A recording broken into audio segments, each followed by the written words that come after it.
ಪ್ರಿಯರಾದವರೇ, ಯೇಸುವಿನ ನಾಮದಲ್ಲಿ ನಾನು ನಿಮ್ಮನ್ನು ವಂದಿಸುತ್ತೇನೆ. ತಮಿಳುನಾಡಿನ ರಾಮೇಶ್ವರಂ ಸಮುದ್ರ ಭಾಗದಲ್ಲಿ ಇರುವಂಥ ದೋಣಿಗಳು, ಅನೇಕ ಸಾವಿರಾರು ಮೀನುಗಾರ ಸಹೋದರರು ಇಲ್ಲಿ ತಮ್ಮ ದೋಣಿಗಳನ್ನು ನಿಲ್ಲಿಸಿದ್ದಾರೆ. ಇಲ್ಲಿಂದಲೇ ಮೀನು ಹಿಡಿಯೋದಕ್ಕೆ ಹೋಗುತ್ತಾರೆ, ಬರುತ್ತಾರೆ. ಅದರಲ್ಲಿ ಒಂದು ದೋಣಿ. ಈ ದೋಣಿಯನ್ನು ಸ್ವಂತವಾಗಿ ಹೊಂದಿರುವಂಥ ಸಹೋದರ ದೇವರನ್ನು ನಂಬಿ ಯೇಸುವನ್ನು ರಕ್ಷಕನಾಗಿ ಸ್ವೀಕರಿಸಿಕೊಂಡು ವಿಶ್ವಾಸದಲ್ಲಿ ಇರುವಂಥ ಒಬ್ಬ ಸಹೋದರ. ನಾವು ಈ ದೋಣಿಯಲ್ಲಿ ಕುಳಿತು ವಾಕ್ಯವನ್ನು ಹೇಳುವುದಕ್ಕೆ ನಮಗೆ ಇದನ್ನು ಕೊಟ್ಟಿದ್ದಾರೆ. ಇದರಿಂದಲೇ ಅವರು ಓಡಿಸುತ್ತಾರೆ. ಇದುವೇ ಚುಕ್ಕಾಣಿ. ಸಣ್ಣ ಚುಕ್ಕಾಣಿಯಿಂದ ದೊಡ್ಡ ಹಡಗುಗಳನ್ನು ತಿರುಗಿಸುತ್ತಾರೆ ಎಂಬುದಾಗಿ ಯಾಕೋಬದಲ್ಲಿ ಬರೆದಿದೆ ಗೊತ್ತಾ? ಚಿಕ್ಕ ದೋಣಿಗಳಿಗೂ ಈ ರೀತಿ ಇದೆ, ದೊಡ್ಡ ಹಡಗುಗಳಿಗೂ ಇದೇ ರೀತಿ ಇರುತ್ತದೆ. ಇದನ್ನಿಟ್ಟುಕೊಂಡೇ ತಿರುಗಿಸುತ್ತಾರೆ. ಈ ಬೋಟನ್ನು ಓಡಿಸುವವರು ಇಲ್ಲಿಂದಲೇ ಇದನ್ನು ಓಡಿಸುತ್ತಾರೆ. ಹಿಂದೆ ಬಲೆಗಳೆಲ್ಲ ಇದೆ, ಆ ಬಲೆಗಳನ್ನು ಹಾಕಿ ಮೀನು ಹಿಡಿಯುವರು.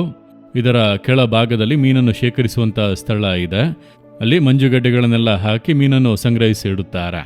ದಡಕ್ಕೆ ಬಂದ ನಂತರ ಅದನ್ನೆಲ್ಲ ತೆಗೆಯುವರು. ಈ ರೀತಿಯಾಗಿ ಅವರು ಮಾಡುತ್ತಾರೆ. ಸಮುದ್ರದೊಳಗೆ ಹೋದರೆ ರಾತ್ರಿಯೆಲ್ಲ ಕಣ್ಣು ಹಾಯಿಸಿದಷ್ಟು ದೂರ ಬರೀ ಕತ್ತಲೇ ಇರುತ್ತದೆ. ಯಾವ ಸಮಯದಲ್ಲಿ ಯಾವ ಆಪತ್ತು ಬರುತ್ತದೋ ತಿಳಿಯದು. ಆದರೆ ಇವರು ಒಂದು ನಂಬಿಕೆಯಿಂದ ಸಮುದ್ರಕ್ಕೆ ಹೋಗಿ ಮೀನು ಹಿಡಿದು ತರುತ್ತಾರೆ. ಇವರಿಗಾಗಿ ನಾವು ಹೆಚ್ಚಾಗಿ ಪ್ರಾರ್ಥಿಸಬೇಕು. ಅಟ್ಲೀಸ್ಟ್ ಮೀನು ತಿನ್ನುತ್ತೀರಲ್ವ, ಮೀನನ್ನು ಸಾರು ಮಾಡಿ ಫ್ರೈ ಮಾಡಿ ತಿನ್ನುತ್ತೀರಲ್ಲ, ಆಗಲಾದರೂ ಈ ಮೀನುಗಾರ ಸಹೋದರರನ್ನು ನೆನೆಸಿ ಒಂದು ನಿಮಿಷ ಪ್ರಾರ್ಥನೆ ಮಾಡಿರಿ. ಇದಕ್ಕೆ ಕಾರಣವಾಗಿರುವಂಥ ಮೀನುಗಾರರನ್ನು, ಅವರ ಕುಟುಂಬವನ್ನು ಆಶೀರ್ವದಿಸಿರಿ, ಅವರನ್ನು ಕಾಪಾಡಿರಿ. ಅನೇಕ ಮೀನುಗಳನ್ನು ಕೊಟ್ಟು ಅವರನ್ನು ಆಶೀರ್ವದಿಸಿ ಅವರಿಗಾಗಿ ಪ್ರಾರ್ಥನೆ ಮಾಡಿರಿ. ಇದು ಬಹಳ ಮುಖ್ಯ, ಸರಿನಾ? ಸರಿ, ಈ ದಿನದಲ್ಲಿ ದೇವರು ನನಗೆ ಯಾವ ವಾಕ್ಯವನ್ನು ಇಟ್ಟಿದ್ದಾರೆಂದು ಅಂದುಕೊಳ್ಳುತ್ತೀರಾ? ಎಫೆಸದವರಿಗೆ 4ನೇ ಅಧ್ಯಾಯ 27ನೇ ವಾಕ್ಯದಲ್ಲಿ ದೇವರು ಹೇಳುತ್ತಾರೆ, ಸೈತಾನನಿಗೆ ಅವಕಾಶ ಕೊಡಬೇಡಿರಿ. ಅನೇಕ ಆಲೋಚನೆಗಳನ್ನು ಕೊಡುತ್ತಾ ಬರುವಾಗ ನನ್ನ ಮಕ್ಕಳೇ, ಸೈತಾನಿಗೆ ಅವಕಾಶ ಕೊಡಬೇಡಿ. ಅವನು ತಿರುಗುತ್ತಲೇ ಇರುತ್ತಾನೆ ನಮ್ಮ ಸುತ್ತಲೂ. ಹಾಗೆ ತಿರುಗುತ್ತಾ ನಮ್ಮನ್ನು ಯಾವುದರಲ್ಲಾದರೂ ಸಿಲುಕಿಸಬೇಕು, ನಮ್ಮನ್ನು ಸೋತು ಹೋಗುವಂತೆ ಮಾಡಬೇಕು, ಕುಂದಿಸಬೇಕು, ಅಡಗಿಸಬೇಕು, ಬಿದ್ದು ಹೋಗುವಂತೆ ಮಾಡಬೇಕೆಂಬುದಾಗಿ ತಿರುಗುತ್ತಾ ಅಲೆಯುವನು. ಆದರೆ ನಾವು ದೇವರ ಮಕ್ಕಳಾಗಿರುವುದರಿಂದ ನಮಗೆ ಕೇಡು ಮಾಡುವುದಕ್ಕೆ ಆಗದು, ಮುಟ್ಟುವುದಕ್ಕಾಗದು. ದೇವರ ಸುರಕ್ಷತೆ. ಆದರೆ ನಾವು ಅವಕಾಶ ಕೊಟ್ಟು ಬಿಟ್ಟರೆ ಅವನು ಒಳಗೆ ಬರಬಹುದು. ಅದಕ್ಕೆ ದೇವರು ಹೇಳುತ್ತಾರೆ, ಸೈತಾನಿಗೆ ಅವಕಾಶ ಕೊಡಬೇಡಿರಿ. ನಾವೇ ಅವಕಾಶ ಕೊಟ್ಟು ಬಿಟ್ಟರೆ ದೇವರೇನು ಮಾಡುತ್ತಾರೆ? ದೇವರು ನಮ್ಮನ್ನು ಬೇಲಿ ಹಾಕಿ ಸುರಕ್ಷಿತವಾಗಿ ಕಾಪಾಡುವುದಕ್ಕೆ ಸಿದ್ಧವಾಗಿದ್ದಾರೆ. ಹಾಗಾಗಿ ಅವನಾಗಿಯೇ ಪ್ರಯತ್ನಿಸಿದರೆ ಒಳಗೆ ಬರೋದಕ್ಕೆ ಆಗುವುದಿಲ್ಲ. ನೀವೇ ಅವಕಾಶ ಕೊಟ್ಟು ಬಾಗಿಲು ತೆರೆದು ಒಳಗೆ ಬಾ ಎಂದು ಹೇಳಿದರೆ ದೇವರೇನು ಮಾಡೋದಕ್ಕೂ ಆಗದು. ಅದಕ್ಕೆ ದೇವರು ಹೇಳುತ್ತಾರೆ, ಸೈತಾನನಿಗೆ ಅವಕಾಶ ಕೊಡಬೇಡಿ.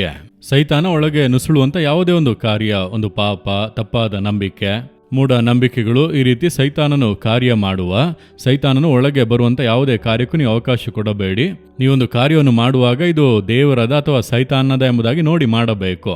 ನಿಮ್ಮ ಬಿಸ್ನೆಸ್ನಲ್ಲಿ, ವ್ಯಾಪಾರದಲ್ಲಿ, ಕೆಲಸದಲ್ಲಿ ತಪ್ಪಾದ ಯಾವುದೇ ಕಾರ್ಯಗಳಿಗೂ ನೀವು ಅವಕಾಶವನ್ನು ಕೊಡದೆ, ಸೈತಾನನ ಯಾವುದೇ ಕ್ರಿಯೆಗಳಿಗೂ ನೀವು ಅವಕಾಶ ಕೊಡದೆ ಗಮನವಾಗಿ ಇದ್ದರೆ ದೇವರ ಸುರಕ್ಷತೆ ಇರುತ್ತದೆ. ಸೈತಾನಿಂದ ಏನು ಮಾಡುವುದಕ್ಕೂ ಆಗುವುದಿಲ್ಲ. ಸುಮ್ಮನೆ ಅಲೆಯುತ್ತಾ ತಿರುಗುವನು ನಿಮಗೆ ಕೇಡು ಮಾಡುವುದಕ್ಕಾಗಿ. ನೀವು ಸೈತಾನಿಗೆ ಅವಕಾಶ ಕೊಟ್ಟಿದ್ದೀರಾ? ಇಂದು ದೇವರೇ, ನನ್ನನ್ನು ಕ್ಷಮಿಸಿ ಬಿಡಿ, ನಾನು ಅವಕಾಶ ಕೊಟ್ಟೆ, ನನ್ನನ್ನು ಕ್ಷಮಿಸಿರಿ, ನಾನು ಪುನಃ ನಿಮ್ಮ ರಕ್ತದ ಶಕ್ತಿಯೊಳಗೆ ಒಪ್ಪಿಸಿ ಕೊಡುತ್ತೇನೆಂದು ಹೇಳಿರಿ. ಸೈತಾನ ಒಳಗೆ ನುಸುಳದಂತೆ ಕಾಪಾಡುವರು. ಪ್ರಾರ್ಥಿಸೋಣವಾ? ತಂದೆಯೇ, ನೀವು ಕೊಟ್ಟಂಥ ಆಲೋಚನೆಗಾಗಿ ಸ್ತೋತ್ರ. ನಮ್ಮ ಮೀನುಗಾರ ಸಹೋದರರಿಗಾಗಿ ಪ್ರಾರ್ಥನೆ ಮಾಡುತ್ತೇವೆ. ಅವರನ್ನು, ಅವರ ಕೆಲಸಗಳನ್ನು ಆಶೀರ್ವದಿಸಿ ಅಭಿವೃದ್ಧಿಪಡಿಸಿ, ಅವರ ಕುಟುಂಬವನ್ನು ಆಶೀರ್ವದಿಸಿ, ಸಮುದ್ರದಲ್ಲಿ ಮೀನುಗಳು ಹೆಚ್ಚಾಗಲಿ, ಅವರಿಗೆ ಹೇರಳವಾದ ಮೀನುಗಳು ಸಿಗಲಿ ಎಂಬುದಾಗಿ ಪ್ರಾರ್ಥನೆ ಮಾಡುತ್ತೇವೆ. ಸೈತಾನನಿಗೆ ಅವಕಾಶವನ್ನೇ ಕೊಡದ ಒಂದು ಜೀವಿತವನ್ನು ನಡೆಸುವುದಕ್ಕೆ ನನ್ನನ್ನು, ನಮ್ಮನ್ನು, ನಮ್ಮ ಕುಟುಂಬವನ್ನು ಒಪ್ಪಿಸಿ ಕೊಡುತ್ತೇವೆ. ಯೇಸುವಿನ ನಾಮದಲ್ಲಿ ಪ್ರಾರ್ಥಿಸುತ್ತೇವೆ. Amen, amen. Jesus redeem Kannada YouTube channel ಅನ್ನು ಸಬ್ಸ್ಕ್ರೈಬ್ ಮಾಡಿ. ಸಬ್ಸ್ಕ್ರೈಬ್ ಬಟನ್ ಕ್ಲಿಕ್ ಮಾಡಿ ಮತ್ತು ಬೆಲ್ ಬಟನ್ ಒತ್ತಿ. ಅನುದಿನ ಕಾರ್ಯಕ್ರಮದ ಮಾಹಿತಿ ಪಡೆಯಿರಿ.